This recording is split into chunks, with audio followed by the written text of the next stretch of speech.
ಶ್ರೀ ಸದ್ಗುರು ಮಹಿಮೆ ಅಧ್ಯಾಯ 128 ಹುಯಿಲು. ಶ್ರೀ ಗುರು ವೆಂಕಟಾಚಲ ಶರಣ ಪ್ರಪದ್ಯೆ. ಈ ಅಧ್ಯಾಯದಲ್ಲಿ ಚರಣದಾಸರು ಹೀಗೆ ಹೇಳಿದ್ದಾರೆ.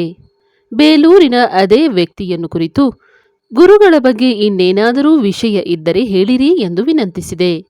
ಕ್ಷಣ ಹೊತ್ತು ಮೌನ ತಳೆದ ಅವರು ತಮ್ಮ ಮನದಾಳದಿಂದ ಗುರುವಿನ ಲೀಲಾಮೃತವನ್ನು ಹೀಗೆ ಹೇಳತೊಡಗಿದರು. ಅಂದು ನನ್ನ ಜೊತೆ ಕಾರಿನಲ್ಲಿ ಬಂದಿದ್ದ ನನ್ನ ಮಾವ ಹಾಗೂ ಅವರ ಕೆಲ ಸ್ನೇಹಿತರು ಸೇರಿಕೊಂಡು ಕಾಫಿ ಬೀಜ ಮಾರಾಟದ ವ್ಯವಹಾರ ಆರಂಭಿಸಿದರು. ಕೆಲಕಾಲ ವ್ಯವಹಾರ ಚೆನ್ನಾಗಿಯೇ ನಡೆಯಿತಾದರೂ ಅದೇನಾಯ್ತೋ ಏನೋ ಇದ್ದಗಿದ್ದಂತೆಯೇ ವ್ಯಾಪಾರ ಇಳಿಮುಖವಾಗತೊಡಗಿತು. ಕೊನೆಗೆ ವ್ಯವಹಾರ ನಡೆಸುವುದೇ ದುಸ್ತರವಾಯಿತು. ಕಾಫಿ ಬೀಜ ನೀಡಿದವರು ಹಣ ಕೊಡಿ ಎಂದು ಅಂಗಡಿ ಮನೆ ಮುಂದೆ ಬರತೊಡಗಿದರು. ಈ ಹಿಂಸೆ ತಾಳಲಾರದೆ ನಮ್ಮ ಮಾವನವರು ಸಮೀಪದ ಕೆರೆಗೆ ಬಿದ್ದು ಆತ್ಮಹತ್ಯೆ ಮಾಡಿಕೊಂಡರು. ಮನೆಯ ಆಧಾರ ಸ್ತಂಭವನ್ನೇ ಕಳೆದುಕೊಂಡ ಕುಟುಂಬ ತುಂಬಾ ದಿಗಿಲಿಗೊಳಗಾಯಿತು. ಈ ಮಧ್ಯೆ ಇವರಿಗೆ ಕಾಫಿ ಮಾರಿದ ಮಾಲೀಕನೊಬ್ಬ ತನಗೆ ಬರಬೇಕಾದ 7 ಲಕ್ಷ ಬಾಕಿ ಹಣವನ್ನು ಕೂಡಲೇ ಹಿಂತಿರುಗಿಸಬೇಕೆಂದು ಒತ್ತಾಯಿಸತೊಡಗಿದರು. ಇವರು ಯಾವುದೇ ಸಮಾಧಾನಕರವಾದ ಉತ್ತರ ಕೊಡದಿದ್ದರಿಂದ ಆತ ದೇವರಿಗೆ ಹುಯಿಲು ಕೊಡುವೆ ಎಂದು ಬೆದರಿಸಿ ಹೊರಟು ಹೋದ. ಈ ಮಧ್ಯೆ ನಮ್ಮ ಮಾವನವರ ಸಮಸ್ಯೆ ಹಾಗೆಯೇ ಉಳಿಯಿತು. ಕೊನೆಗೆ ಒಂದು ದಿನ ನಮ್ಮ ಅತ್ತೆಯವರ ಅಪೇಕ್ಷೆಯ ಮೇರೆಗೆ ನಾನು ಅವರೊಂದಿಗೆ ಸಖರಾಯಪಟ್ಟಣಕ್ಕೆ ಬಂದೆ. ಆ ಸಮಯದಲ್ಲಿ ಗುರುನಾಥರು ಈಶ್ವರ ದೇಗುಲದ ಮುಂದೆ ಕುಳಿತಿರುವುದನ್ನು ತಿಳಿದ ನಾನು ಹಾಗೂ ನನ್ನ ಅತ್ತೆಯವರು ಅಲ್ಲಿಗೇ ಹೋದೆವು. ಅವರನ್ನು ನೋಡಿದಾಕ್ಷಣ ಗುರುನಾಥರು, ಏನು ತಾವು ಸಕಲೇಶಪುರದವರೇ ಎಂದು ಕೇಳಿದರು. ತಾವು ಒಂದೂ ಮಾತಾಡದೆ ಗುರುನಾಥರು ತಮ್ಮ ಬಗ್ಗೆ ಹೇಳುವುದನ್ನು ಕೇಳಿ ನಮ್ಮ ಅತ್ತೆಯವರು ಆಶ್ಚರ್ಯಚಕಿತರಾದರು. ಕೊನೆಗೆ ಭಕ್ತರೊಬ್ಬರ ಮೂಲಕ ಜಹಂಗೀರು ತರಿಸಿ ನನ್ನ ಅತ್ತೆಯ ಕೈಯಿಂದಲೇ ಎಲ್ಲರಿಗೂ ಕೊಡಿಸಿದರು. ಸ್ವಲ್ಪ ಹೊತ್ತಿನ ನಂತರ ಗುರುನಾಥರು, ಏನು ಹುಯಿಲು ಆದಂಗೆ ಕಾಣುತ್ತೆ ಅಂದರು. ಆಗ ನಾನು ಅತ್ತೆಯವರಿಗೆ ಅಂದು 7 ಲಕ್ಷ ರು ಸಂಬಂಧ ನಡೆದ ಹುಯಿಲಿನ ವಿಚಾರವಾಗಿ ನೆನಪಿಸಿ ಹೌದೆಂದೆನು. ನಂತರ ಆ ಹುಯಿಲನ್ನು ಹೇಗೆ ತೆಗೆಸಬೇಕೆಂದು ಕೇಳಲು ಗುರುನಾಥರು 3 ಮಂಗಳವಾರ ಕಾಲ ಸಮೀಪದ ದೇವಿ ದೇಗುಲಕ್ಕೆ ಹೋಗಿ ಬನ್ನಿ ಎಂದು ನುಡಿದರು. ಅದಾದ ನಂತರ ಇಂದು ಆ ಸದ್ಗುರುವಿನ ಕೃಪೆಯಿಂದಾಗಿ ನನ್ನ ಹಾಗೂ ನನ್ನ ಅತ್ತೆಯವರ ಕುಟುಂಬ ಸುಖವಾಗಿ ಇದ್ದೇವೆ ಎಂದು ಮನತುಂಬಿ ನುಡಿದು ಮೌನವಾದರು. ಶ್ರೀ ಗುರು ವೆಂಕಟಾಚಲ ಶರಣ ಪ್ರಪದ್ಯೆ. ಅಧ್ಯಾಯ 129 ಈಶ್ವರ ದರ್ಶನ. ಶ್ರೀ ಗುರು ವೆಂಕಟಾಚಲ ಶರಣ ಪ್ರಪದ್ಯೆ. ಈ ಅಧ್ಯಾಯದಲ್ಲಿ ಚರಣದಾಸರು ಹೀಗೆ ಹೇಳಿದ್ದಾರೆ. ಈ 2 ಘಟನೆಗಳು ನಡೆದಿದ್ದು ಬೇರೆ ಬೇರೆ ಸ್ಥಳದಲ್ಲಿ ಹಾಗೂ ಬೇರೆ ಬೇರೆ ಕಾಲದಲ್ಲಿ. ಈ 2 ಘಟನೆಗಳು ನಡೆದ ಸಂದರ್ಭದಲ್ಲಿ ನಾನು ಗುರುನಿವಾಸದಲ್ಲೇ ಇದ್ದೆ. ಸಾಮಾನ್ಯವಾಗಿ ಗುರುನಾಥರು ಮೈಸೂರಿನ ಕಡೆ ಹೋದಾಗಲೆಲ್ಲ ನಂಜನಗೂಡಿನ ನಂಜುಂಡೇಶ್ವರನ ದರ್ಶನ ಮಾಡದೆ ಬಂದ ಉದಾಹರಣೆ ಇಲ್ಲ. ನಮ್ಮನ್ನೂ ಹಲವು ಬಾರಿ ನಂಜುಂಡೇಶ್ವರನ ದರ್ಶನಕ್ಕೆ ಕಳಿಸುತ್ತಿದ್ದರು. ಒಮ್ಮೆ ಹಾಸನದ ಭಕ್ತರೊಬ್ಬರ ಕಾರಿನಲ್ಲಿ ಮೈಸೂರಿನ ಕಡೆಗೆ ಹೊರಟರು. ಅಂದು ರಾತ್ರಿ ಮೈಸೂರಿನಲ್ಲೇ ವಾಸ್ತವ್ಯ ಮಾಡಿದ ಗುರುನಾಥರು ಬೆಳಗ್ಗೆ ಎದ್ದವರೇ ಆ ಭಕ್ತರನ್ನು ಕರೆದು, ಏನಪ್ಪ ಇಂದು ನನಗೆ ಈಶ್ವರನ ದರ್ಶನ ಮಾಡಿಸ್ತಿರಲ್ವಾ ಎಂದು ಕೇಳಿದರು. ಈ ಮಾತಿನ ಮರ್ಮವನ್ನು ಅರಿಯದ ಅವರು ಸುಮ್ಮನೆ ನಕ್ಕರು. ನಂತರ ಅವರಿಗೆ ಮಾವಿನ ಹಣ್ಣು ಕೊಂಡುಕೊಳ್ಳುವಂತೆ ಗುರುನಾಥರು ತಿಳಿಸಿದರು. ಇವರು ಸಾಕಷ್ಟು ಹಣ್ಣುಗಳನ್ನು ತೆಗೆದುಕೊಂಡು ಕಾರಿನಲ್ಲಿ ಇಟ್ಟುಕೊಂಡರು. ಕಾರು ನಂಜನಗೂಡಿನ ಕಡೆ ಹೊರಟಿತು. ಸುಮಾರು ಅರ್ಧ ದಾರಿ ಸಾಗಿದ್ದಾಗ ಎದುರಿನಿಂದ ಪ್ರಪಂಚದ ಪರಿವೆಯನ್ನೇ ತೊರೆದ ಮೈಯೆಲ್ಲ ಮಣ್ಣಾದ ವ್ಯಕ್ತಿಯೊಬ್ಬ ನಡೆದು ಬರುತ್ತಿದ್ದರು. ಕೂಡಲೇ ಕಾರನ್ನು ನಿಲ್ಲಿಸಿದ ಗುರುನಾಥರು ಇಳಿದು ಹೋಗಿ ಆ ವ್ಯಕ್ತಿಗೆ ನಮಸ್ಕರಿಸಿದರು ಹಾಗೂ ತಮ್ಮ ಜೊತೆ ಇದ್ದವರಿಗೂ ಅವರಿಗೆ ನಮಸ್ಕರಿಸುವಂತೆ ಸೂಚಿಸಿದರು. ಅನಂತರ ಅವರಿಗಾಗಿಯೇ ತಂದಿದ್ದ ಹಣ್ಣನ್ನು ಬಿಡಿಸಿಕೊಡಲು ಆ ವ್ಯಕ್ತಿ ಅದನ್ನು ಸ್ವೀಕರಿಸಿದರು. ನಂತರ ಅವರ ಪಾದಗಳಿಗೆ ಹೂ ಹಾಕಿ ಪೂಜಿಸಿದರು. ನಂತರ ಆ ವ್ಯಕ್ತಿ ಅಲ್ಲಿಂದ ಮುನ್ನಡೆದರು. ಈ ಘಟನೆ ಹೇಗಿತ್ತೆಂದರೆ ಗುರುನಾಥರಿಗೆ ದರ್ಶನ ಕೊಡಲು ಸುಗವೇ ಆ ವ್ಯಕ್ತಿ ಎದುರು ಬಂದಂತಿತ್ತು. ಅನಂತರ ಕಾರನ್ನೇರಿದ ಗುರುನಾಥರು ತನ್ನನ್ನು ಕರೆತಂದ ಭಕ್ತರನ್ನು ಕುರಿತು, ಸ್ವಾಮಿ, ಅಂತೂ ತಮ್ಮ ಕಾರಣದಿಂದಾಗಿ ನಮಗೆ ಈಶ್ವರ ದರ್ಶನವಾಯಿತು ಎಂದರು. ಮತ್ತೊಮ್ಮೆ ಕೆಲವು ಭಕ್ತರನ್ನು ಶೃಂಗೇರಿಗೆ ಕಳುಹಿಸಿದ ಗುರುನಾಥರು ಅವರನ್ನು ಕರೆದು ಹೀಗೆ ಹೇಳಿದರು. ಮಾರ್ಗ ಮಧ್ಯದಲ್ಲಿ ನಿಮಗೆ ಈಶ್ವರ ದರ್ಶನ ಕೊಡುವನು, ತಪ್ಪದೇ ಅವನಿಗೆ ಹಣ್ಣು ನೀಡಿ ಗೌರವಿಸಿ ಎಂದು ಹೇಳಿ ಕಳಿಸಿದರು. ಅಂತೆಯೇ ಹೊರಟ ಆ ಭಕ್ತರಿಗೆ ಮಾರ್ಗ ಮಧ್ಯದಲ್ಲಿ ಮೈತುಂಬಾ ಕೊಳಕಾಗಿ ದುರ್ನಾತ ಬೀರುತ್ತಿದ್ದ ವ್ಯಕ್ತಿಯೊಬ್ಬ ಎದುರಾದರು.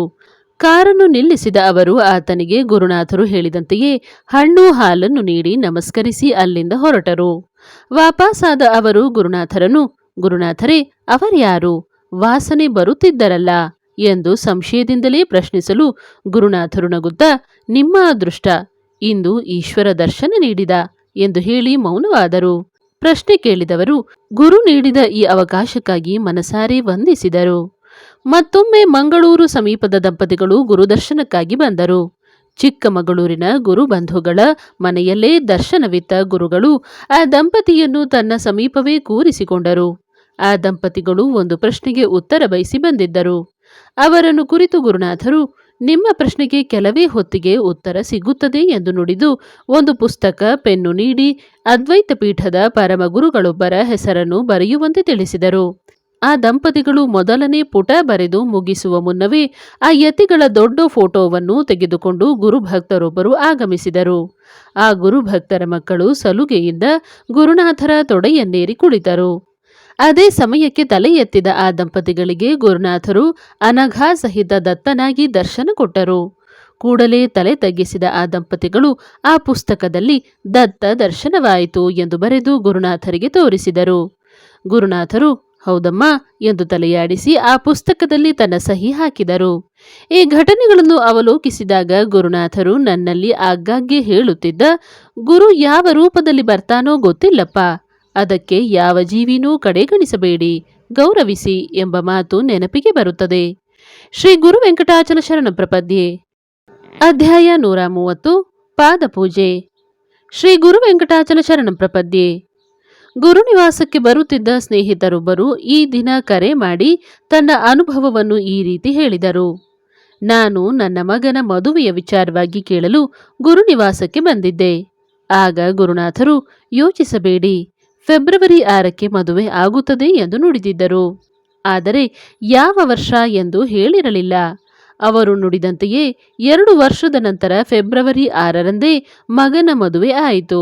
ಇಂದು ಗುರುಕೃಪೆಯಿಂದ ಅವರುಗಳು ಸುಖವಾಗಿದ್ದಾರೆ ಎಂದರು. ಮಧ್ಯೆ ಮಾತನಾಡಿದ ನಾನು, ಇನ್ನೇನಾದರೂ ಅನುಭವ ಇದ್ದರೆ ಹೇಳಿ ಅಂತ ಕೆದಕಿದೆ. ಆಗ ತುಸು ಹೊತ್ತು ಮೌನವಾದ ಅವರು ಮತ್ತೆ ಹೇಳಲು ಆರಂಭಿಸಿದರು. ಒಮ್ಮೆ ನಾನು ಗುರುನಿವಾಸಕ್ಕೆ ಹೋಗಿದ್ದಾಗ ಗುರುನಾಥರು ಅಲ್ಲೇ ಈಶ್ವರ ದೇಗುಲದ ಹಿಂದಿದ್ದ ಸಮಾಧಿಯ ಬಳಿ ಕುಳಿತಿದ್ದರು. ಎಂದಿನಂತೆಯೇ ಅವರ ಶಿಷ್ಯ ಬಳಗ, ಭಕ್ತರು, ಪರಿಹಾರ ಕೇಳಿ ಬಂದವರು ಹಾಗೂ ನಿತ್ಯವೂ ಅವರೊಂದಿಗೆ ಇರುವ 4 ನಾಯಿಗಳು ಗುರುನಾಥರನ್ನು ಸುತ್ತುವರೆದಿದ್ದವು. ಗುರುನಾಥರು ಇದಾವುದರ ಪರಿವೆಯೂ ಇಲ್ಲದೆ ಸುತ್ತಲಿದ್ದ ಎಲ್ಲರಿಗೂ ಹಣ್ಣನ್ನು ಹಂಚುತ್ತಿದ್ದರು. ತಾವು ಒಂದೇ ಒಂದು ಹಣ್ಣನ್ನೂ ತಿನ್ನುತ್ತಿರಲಿಲ್ಲ. ಇದೆಲ್ಲವನ್ನು ದೂರದಲ್ಲೇ ಕುಳಿತು ಗಮನಿಸುತ್ತಿದ್ದ ನಾನು ಮನಸ್ಸಿನಲ್ಲೇ, ಗುರುಗಳು ಮಾತ್ರ ಏನನ್ನೂ ತಿನ್ನುತ್ತಿಲ್ಲ, ಎಲ್ಲವನ್ನೂ ನಮಗೇ ನೀಡುತ್ತಿದ್ದಾರೆ. ನನ್ನ ಕೈಯಿಂದ ಇವರು ಏನಾದರೂ ಸ್ವೀಕರಿಸಿದರೆ ಎಷ್ಟು ಚಂದವಿರುತ್ತಿತ್ತು ಎಂದು ಮನದಲ್ಲಿ ಅಂದುಕೊಂಡೆ. ಇದಾಗಿ ಕೆಲವೇ ಕ್ಷಣದಲ್ಲಿ ನನ್ನ ಬಳಿ ಬಂದ ಗುರುನಾಥರು ನನ್ನ ಕೈಯಿಂದ ಒಂದು ಹಣ್ಣನ್ನು ತನ್ನ ಬಾಯಿಗೆ ಹಾಕಿಸಿಕೊಂಡು ನಗುತ್ತಾ ಮುನ್ನಡೆದರು. ಆಗ ನಾನು ಸರ್ವಾಂತರ್ಯಾಮಿಯಾದ ಗುರುವಿಗೆ ಮನಸ್ಸಿನಲ್ಲಿ ಸಾಷ್ಟಾಂಗ ನಮಸ್ಕಾರಗಳನ್ನು ಸಮರ್ಪಿಸಿದೆ ಹಾಗೂ ಗುರು ಭಾವರೂಪಿಯೇ ವಿನಃ ಬಾಹ್ಯ ರೂಪಿಯಲ್ಲ ಎಂಬ ಸತ್ಯವನ್ನು ತಿಳಿದುಕೊಂಡೆ ಎಂದು ನುಡಿದು ತಮ್ಮ ಮುಂದಿನ ಅನುಭವವನ್ನು ವಿವರಿಸಲು ಉತ್ಸಾಹದಿಂದ ಸಿದ್ಧರಾದರು. ಈ ಘಟನೆ ನಡೆದಿದ್ದು ನಾನು ಸಖರಾಯಪಟ್ಟಣಕ್ಕೆ ಪ್ರಥಮ ಬಾರಿ ಬಂದಾಗ. ಅಂದು ನಾನು ಶಿವಮೊಗ್ಗದ ನನ್ನ ಮಿತ್ರರು, ಇಂದು ವಿಶ್ವಪ್ರಸಿದ್ಧಿಯಾಗಿರುವ ಒಂದು ಆಶ್ರಮದ ಪ್ರಮುಖ ಪ್ರತಿನಿಧಿಯೂ ಆಗಿರುವ ವ್ಯಕ್ತಿಯೊಂದಿಗೆ ಗುರುನಿವಾಸಕ್ಕೆ ಬಂದೆನು. ಗುರುನಾಥರು ನಮ್ಮನ್ನು ಆದರದಿಂದ ಸ್ವಾಗತಿಸಿ ಆಶ್ರಮದ ಪ್ರತಿನಿಧಿಗೆ ಪಾದಪೂಜೆ ಸಲ್ಲಿಸಿದರು. ಬದಲಾಗಿ ಆ ಪ್ರತಿನಿಧಿಯೂ ಕೂಡ ಗುರುನಾಥರಿಗೆ ಪಾದಪೂಜೆಗೈದರು. ನಂತರ ಮಾತನಾಡುತ್ತಾ ಗುರುನಾಥರು, ಭಗವಂತ ಎಲ್ಲರಲ್ಲೂ ಇದ್ದಾನಪ್ಪ, ಸೃಷ್ಟಿಯ ಸಕಲ ಜೀವಿಗಳಲ್ಲೂ ಅವನೇ ಇದ್ದಾನೆ. ಈ ಪೂಜೆ ಗೌರವ ನಿಮ್ಮ ಶರೀರಕ್ಕಲ್ಲ, ಅದರೊಳಗಿರುವ ಭಗವಂತನಿಗೆ. ಹೀಗೆ ಯಾರಲ್ಲೂ ಭಿನ್ನವೆಣಿಸದೆ ಏಕರೂಪವಾಗಿ ಕಾಣಬೇಕು, ಅದೇ ಅದ್ವೈತ ಎಂದು ನುಡಿದು ತಮ್ಮ ಮಾತು ಮುಗಿಸಿದರು. ಮತ್ತೊಂದು ಸಂದರ್ಭ, ನಾನು ನನ್ನ ಸ್ನೇಹಿತರೊಂದಿಗೆ ಶೃಂಗೇರಿಯಲ್ಲಿ ಗುರುನಾಥರ ದರ್ಶನ ಪಡೆಯುವ ಅದೃಷ್ಟ ಒದಗಿ ಬಂದಿತ್ತು. ಈ ಕಾಲದಲ್ಲೂ ಅಂತರ್ಜಾತೀಯ ವಿವಾಹಕ್ಕೆ ಸಂಪ್ರದಾಯಸ್ಥ ಸಮಾಜ ವಿರೋಧ ವ್ಯಕ್ತಪಡಿಸುತ್ತಿದೆ. ಅಂಥದೇ ಒಂದು ಸಮಸ್ಯೆಯಲ್ಲಿ ಸಿಲುಕಿದ್ದ ನಮ್ಮ ಭಾವನೆಯೂ ಕೂಡ ಇಂತಹ ಕಟ್ಟುಪಾಡುಗಳಿಂದ ಹೊರತಾಗಿರಲಿಲ್ಲ. ಇದನ್ನರಿತ ಗುರುನಾಥರು ನಸುನಕ್ಕು, ಈಗ ಅವರವರೇ ನೋಡಿಕೊಂಡಿರುವಂತೆಯೇ ಆ ಬಾಂಧವ್ಯವನ್ನೇ ಗಟ್ಟಿಗೊಳಿಸಿ, ಈ ಮದುವೆಯಿಂದ ಅವರಿಬ್ಬರೂ ಸುಖವಾಗಿರುವರು. ಇಂಥ ದಿನ ಇಷ್ಟು ಸಮಯಕ್ಕೆ ಹುಡುಗನ ಕಡೆಯವರು ನಿಮ್ಮನ್ನು ಸಂಪರ್ಕಿಸಿದರೆ ಸರಿಯಲ್ಲವೇ?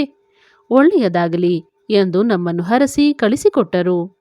ಗುರುನಾಥರು ಹೇಳಿದಂತೆಯೇ ಅದೇ ಸಮಯ ಅದೇ ದಿನ ಹುಡುಗನ ಕಡೆಯವರು ನಮ್ಮನ್ನು ಸಂಪರ್ಕಿಸಿದರು. ಗುರುಗಳು ಹೇಳಿದಂತೆಯೇ ಅವರಿಬ್ಬರ ಮದುವೆ ನಡೆಸಿದೆವು. ಇಂದು ಅವರು ಸುಖವಾಗಿ ಇದ್ದಾರೆ. ಹೀಗೆ ನಾನು ಗುರುನಿವಾಸಕ್ಕೆ ಭೇಟಿ ನೀಡಿದಾಗಲೆಲ್ಲ ನನ್ನೊಳಗಿನ ಮೌಢ್ಯ ಹಾಗೂ ಕಟ್ಟುಪಾಡುಗಳನ್ನು ಬಿಡಿಸಿ ನನ್ನನ್ನು ನಿಜವಾದ ಅರ್ಥದಲ್ಲಿ ಮನುಷ್ಯನಾಗಿಸಿದವರು ನನ್ನ ಸದ್ಗುರುನಾಥರು ಎಂದು ನುಡಿದು ಗದ್ಗದಿತರಾದರು. ಶ್ರೀ ಗುರು ವೆಂಕಟಾಚಲ ಶರಣ ಪ್ರಪದ್ಯೆ.